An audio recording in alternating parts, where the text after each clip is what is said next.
Hello everyone, welcome back on commerce hurricanes. Guys, आप सब जानते ही हम कंज्यूमर प्रोटेक्शन पढ़ रहे हैं। इससे रिलेटेड मैं 2 वीडियोस ऑलरेडी बना चुकी हूँ। अगर आपने वो वीडियोस नहीं देखी हैं तो उन्हें ज़रूर देखिएगा सो दैट आपको आगे का कॉन्सेप्ट क्लियरली समझ आए। लिंक आपको डिस्क्रिप्शन में दिया गया है।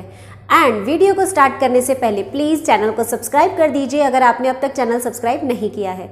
तो चलिए स्टार्ट करते हैं हम आज का topic, that is consumer protection act 1986। Consumer protection act को हम CPA भी कहते हैं, CPA। जो कंज्यूमर प्रोटेक्शन एक्ट है, बेसिकली ये कंज्यूमर को प्रोटेक्शन देने के लिए और उसको प्रमोशन देने के लिए बनाया गया था। ये 1986 में बनाया गया था, इसीलिए इसे 1986 का एक्ट कहा जाता है। इसके अंदर कुछ अमेंडमेंट्स भी की गई थी जो कि 1993 एंड 2003 में किया गया था। एंड वन मोर थिंग जो आपको पता होनी चाहिए, बेसिकली ये बनाया तो 1986 में गया था, बट इसको लीगली इंडिया के अंदर लागू किया गया था 1 जुलाई 1987 में, राइट। इसके अंदर सभी तरह के गुड्स एंड सर्विसेज को इंक्लूड किया जाता है। ये बहुत इंपॉर्टेंट पॉइंट है यहाँ पर। तो चलिए अब हम पढ़ते हैं कि कंज्यूमर प्रोटेक्शन एक्ट के अंदर क्या खास बात आती है या इसका स्कोप क्या है। Features and scope. Coverage of items, जैसा कि मैंने आपको बताया, इसमें हर तरह की गुड्स एंड सर्विस को इंक्लूड किया जाता है। आप कह सकते हैं कि एक निडल यानी कि एक सुई से लेकर एलिफेंट तक भी इसमें कवर होता है। यस माय डियर स्टूडेंट्स, इसमें हर चीज़ इंक्लूड की जाती है। Next is coverage of sectors. इसमें government sector, private sector, public sector, service sector, हर सेक्टर को कवर किया जाता है। Compensatory nature of provision. इस एक्ट के अंदर खास बात यह है कि ये आपको कंपनसेशन देता है, ठीक है। अगर आपको किसी भी तरह की प्रॉब्लम है प्रोडक्ट से रिलेटेड या सर्विसेज से रिलेटेड, तो आप इनके पास जाइए, अपनी प्रॉब्लम बताइए। या तो ये आपके प्रोडक्ट का डिफेक्ट रिमूव करेंगे, या आपकी मनी रिफंड करवा देंगे, या फिर आपके प्रोडक्ट को रिप्लेस करवा देंगे। बहुत सारे मेजर्स हैं इनके पास जिनसे आपको सोल्यूशन दिया जा सकता है, आपको कंपनसेट किया जाता है। Next is group of consumers right. यहाँ पर कंज्यूमर को सिर्फ एक राइट नहीं दिया जाता बल्कि बहुत सारे राइट्स दिए जाते हैं। तो हम कह सकते हैं कि ये सभी राइट्स जो है एक तरह का ग्रुप है, राइट।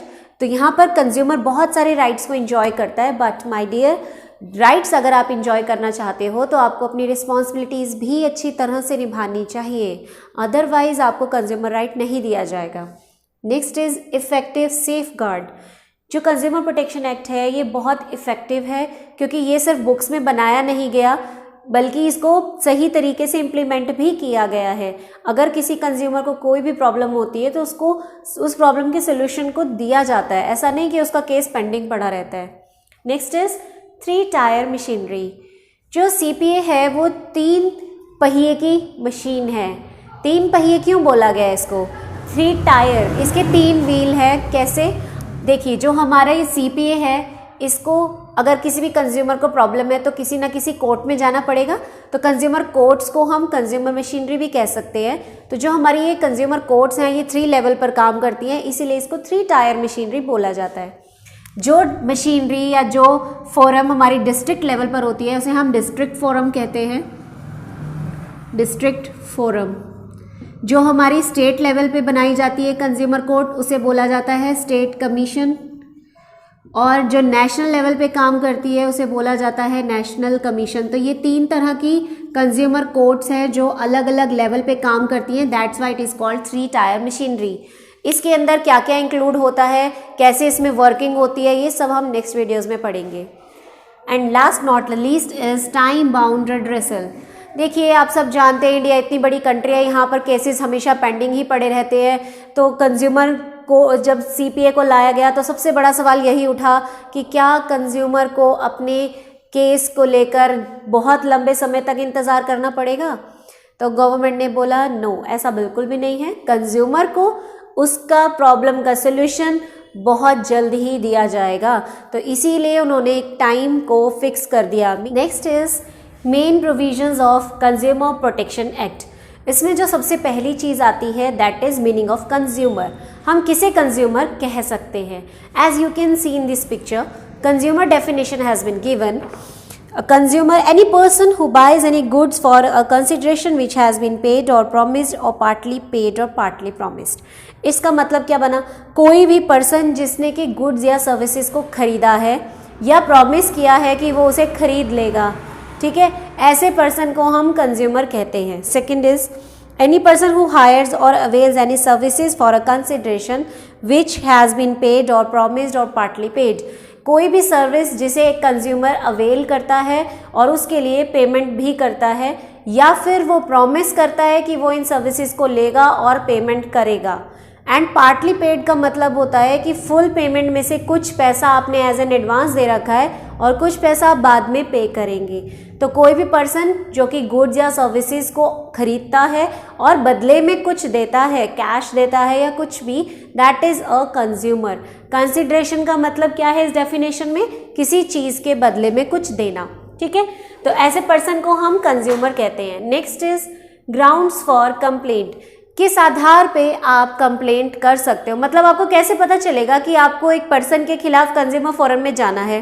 फर्स्ट, अनफेयर या रिस्ट्रिक्टिव ट्रेड प्रैक्टिस। अगर आपके साथ कोई भी अनफेयर ट्रेड प्रैक्टिस हो रही है या रिस्ट्रिक्टिव प्रैक्टिस हो रही है, then you have to go in the consumer forum. Now what is the difference between these two? Mostly students को लगता है कि ये दोनों एक ही चीज़ है, but there is a difference. Unfair trade practice का मतलब होता है कि जब आप सही गलत तरीके आजमा कर अपने प्रोडक्ट को बेचने की कोशिश करते हो। जैसे कि आपने कोई फॉल्स एडवर्टीजमेंट दी है और उसमें आप कह रहे हो कि आपके प्रोडक्ट में ये है, ऐसा है, वैसा है, लेकिन जब प्रोडक्ट कंज्यूमर ने यूज़ किया तो ऐसा कुछ भी नहीं मिला। ठीक है, तो मतलब आपने गलत तरीके से अपने प्रोडक्ट की प्रमोशन की और उसे बेचा। That is unfair trade practice. And restrictive का मतलब होता है कि जब आप कोई भी प्रोडक्ट या सर्विसेज को देते टाइम रिस्ट्रिक्शन लगा देते हो, एक कंडीशन लगा देते हो कि अगर आप मेरा प्रोडक्ट लेना चाहते हो तो आपको ऐसा करना पड़ेगा। ठीक है, अगर कोई सेलर या मैन्युफैक्चरर आपके साथ ऐसा करता है तो ये गलत है, क्योंकि कोई भी आपको प्रेशराइज नहीं कर सकता। सपोज एक एग्जाम्पल लेते हैं, कार खरीदने जाते हैं आप और कार वाला पर्सन आपको बोलता है कि मैं ये कार आपको तभी बेचूंगा अगर आप साथ ही साथ इंश्योरेंस पॉलिसी भी खरीदेंगे मुझी से।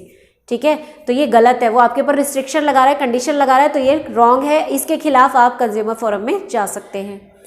Next is defective goods. अगर कोई प्रोडक्ट डिफेक्टिव निकल जाता है तो उसके खिलाफ भी आप जा सकते हैं। जैसे आप प्रेशर कुकर लेकर आए, यूज़ किया और वो फट जाता है, या आप प्रेस लेकर आते हैं, यूज़ किया, उससे शॉक लग रहा है, आपको करंट लग रहा है, तो यानी वो डिफेक्टिव प्रोडक्ट है, तो और आपकी बात नहीं सुनी जा रही है, तो आप उसके खिलाफ भी कंज्यूमर फोरम में जा सकते हैं।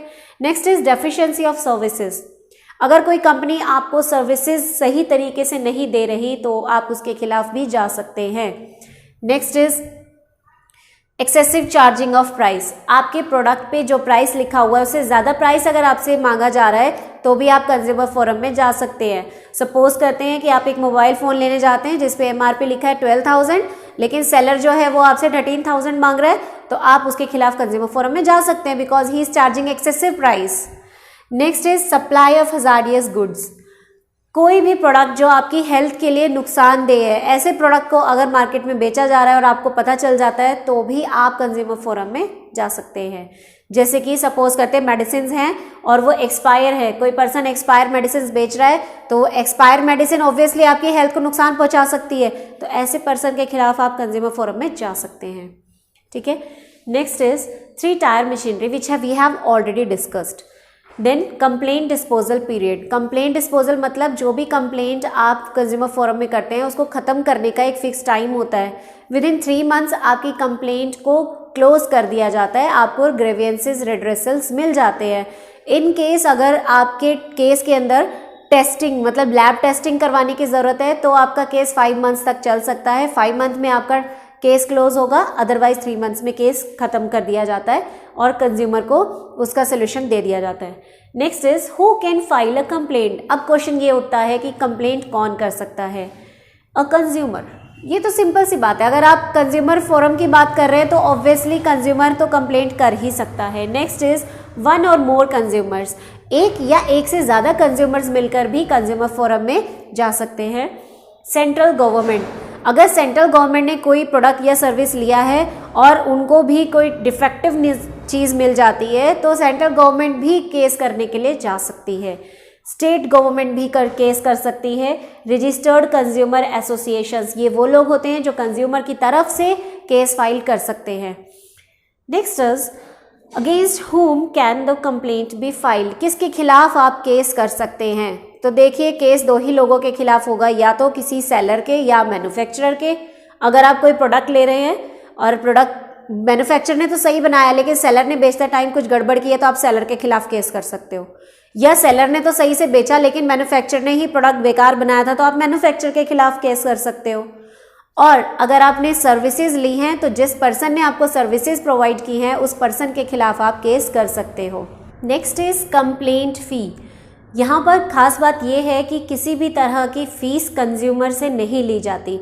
मतलब कि जो आपके लॉयर हैं वो आपसे किसी तरह की फ़ीस नहीं लेते, जो पेपर वर्क है उसकी भी फ़ीस नहीं लगती, बस एक नॉमिनल चार्ज लिया जाता है, वो भी अगर नेसेसिटी हो तो। अदरवाइज़ एक आपने जो एप्लीकेशन लिखी है उसकी नॉर्मली सी फ़ीस होती है, वही आपको देने की ज़रूरत है। अदरवाइज़ इसके अलावा कोई एक्सपेंसेस यहाँ पर नहीं होते। नेक्स्ट, रिलीफ रेमेडीज़ अवेलेबल, बहुत इंपॉर्टेंट है। हर कंज्यूमर अगर किसी भी प्रॉब्लम के सोल्यूशन के लिए कंज्यूमर कोर्ट जा रहा है तो उसका मेन फोकस क्या है कि उसे रिलीफ मिले, रेमेडी हो, उसकी प्रॉब्लम के सोल्यूशन हो। तो क्या क्या रेमेडीज अवेलेबल होती है कंज्यूमर को। और स्टूडेंट्स आप ये चीज़ ज़रूर ध्यान से देखिएगा गाइस, क्योंकि ये जो चीज़ है ये केस स्टडी में कई बार आ चुकी है कि एक क्वेश्चन देते हैं और साथ ही पूछते हैं कि right any 6 remedies available to the consumer. तो ये रेमेडीज आपको पता होनी चाहिए। First is removal of defects. Removal of defect का मतलब कि जो आपका प्रोडक्ट है उस प्रोडक्ट में जो डिफेक्ट है उस डिफेक्ट को हटा दिया जाए। ठीक है, एक तो ये रिलीफ आपको दिया जाएगा। सेकंड दिया जा सकता है रिप्लेसमेंट ऑफ गुड। सपोज करते हैं कि आपने एक आयरन प्रेस खरीदा लेकिन वो जो प्रेस है वो आपको पसंद नहीं आई, वो डिफेक्टिव है, तो आपको वो रिप्लेस करके दे देंगे। मतलब कि पुरानी वाली प्रेस वो आपसे ले लेंगे और नई वाली प्रेस आपको दे देंगे। ठीक है। Next is refund of price. आप कहते हैं कि मुझे रिप्लेसमेंट नहीं कराना है और ना ही मुझे कुछ और प्रॉब्लम का सोल्यूशन चाहिए, मुझे तो अपने पैसे वापस चाहिए। ठीक है, तो ऐसे केस में आपको पैसे वापस कर दिए जाएंगे। Next is award of compensation. आपको कंपनसेशन दिया जाएगा। सपोज करते हैं कि किसी भी गुड या सर्विस को लेने की वजह से आपकी हेल्थ पे इफेक्ट पड़ता है, आपको मेडिकल क्लेम करना पड़ जाता है, मतलब मेडिकल बिल्स आपके ऊपर आ जाते हैं, तो उस चीज़ का खर्चा कंपनसेशन आपको दिया जाएगा। Next is removal of deficiency in services. कई बार ऐसा होता है कि जो डेफिशिएंसी है यानी कि जो कमी है वो सर्विसेज में होती है, तो हम क्या करते हैं कि कंज्यूमर फोरम में जो जज होते हैं वो ऑर्डर देते हैं कि जो सर्विसेज के अंदर डेफिशिएंसी है उसको ख़त्म कर दो। जैसे कि एक इंश्योरेंस कंपनी है, वो अपने कंज्यूमर्स को जो पेमेंट करती है वो बहुत देर से करती है। मतलब कि अगर किसी कंज्यूमर ने क्लेम किया इंश्योरेंस कंपनी से तो उसको पैसा मिलने में बहुत टाइम लग जाता है, तो ये डेफिशिएंसी है, तो इस डेफिशिएंसी को रिमूव किया जाए और जो क्लेम है वो जल्दी से जल्दी ख़त्म किया जाए, ऐसा ऑर्डर जज देता है। नेक्स्ट इज डिसकंटिन्यूएंस ऑफ अनफेयर या रिस्ट्रिक्टिव ट्रेड प्रैक्टिस। अगर कोई भी सेलर जो है या मैन्युफैक्चरर है वो अनफेयर ट्रेड प्रैक्टिस करता है या रिस्ट्रिक्टिव प्रैक्टिस कर रहा है तो उसको रोक दिया जाता है। जज ऑर्डर देते हैं कि ये यहीं पर रोक दिया जाए, अब ऐसा नहीं करना, अगर वो करेगा तो उसको पेनल्टी पड़ जाएगी। Next is stopping sale of hazardous goods. जज ये भी ऑर्डर दे सकते हैं कि जो प्रोडक्ट कंज्यूमर की हेल्थ के लिए सही नहीं है उनकी सेल को रोक दिया जाए। ठीक है, अब जितने प्रोडक्ट बन गए ठीक है, बाकी प्रोडक्ट आगे ये नहीं बनना चाहिए, ऐसा ऑर्डर दे दिया जाता है। ठीक है जी। कि next is payment of adequate cost. कई बार कंज्यूमर बहुत ही ज़्यादा परेशान होता है और वो चाहता है कि इन सभी रेमेडीज़ में से मुझे कुछ नहीं चाहिए, राइट। वो क्या कहता है कि मुझे ये सब नहीं चाहिए, मुझे तो बहुत बड़ा कंपनसेशन चाहिए, क्योंकि कंज्यूमर को इतना ज़्यादा हेल्थ वाइज अफेक्ट हुआ या मेंटली इतना ज़्यादा वो टॉर्चर हुआ कि वो अगर जो प्रोडक्ट है सपोज वो 5000 का है, वो बोलता है मुझे तो 1 लाख का क्लेम चाहिए क्योंकि इसकी वजह से मुझे मेंटली और फिजिकली बहुत हरास होना पड़ा। तो ऐसे केस में भी आपको एडिक्वेट कॉस्ट पे की जाएगी। ठीक है, आप जितना मांग रहे हैं और को जो केस है उसमें कितने का नुकसान हुआ है वो चीज़ें ध्यान से देखी जाती हैं और आपको जो अमाउंट है वो उससे ज़्यादा भी दी जा सकती है। ऐसा नहीं है कि 5000 ही दी जाएगी। अगर उनको लग रहा है कि आपकी हेल्थ के ऊपर बहुत ज़्यादा इफेक्ट पड़ा, बहुत मेडिकल बिल्स आपके ऊपर आए हैं या आप बहुत ज़्यादा मेंटली टॉर्चर हुए, तो आपको उससे ज़्यादा अमाउंट भी दी जा सकती है। And next, withdrawal of goods from market. कौन से गुड्स? Hazardous goods. कुछ ऐसे प्रोडक्ट्स होते हैं जो हमारी हेल्थ के लिए बहुत ज़्यादा नुकसान वाले होते हैं और जज बोलता है कि ऐसे प्रोडक्ट को मार्केट से विड्रॉल करवा लो। मतलब कि मार्केट में जितना भी ये प्रोडक्ट बिक रहा है इसकी सेल वहीं रोक दो और इसको मार्केट से वापस बुलवा लो, आगे ये प्रोडक्ट नहीं बिकना चाहिए।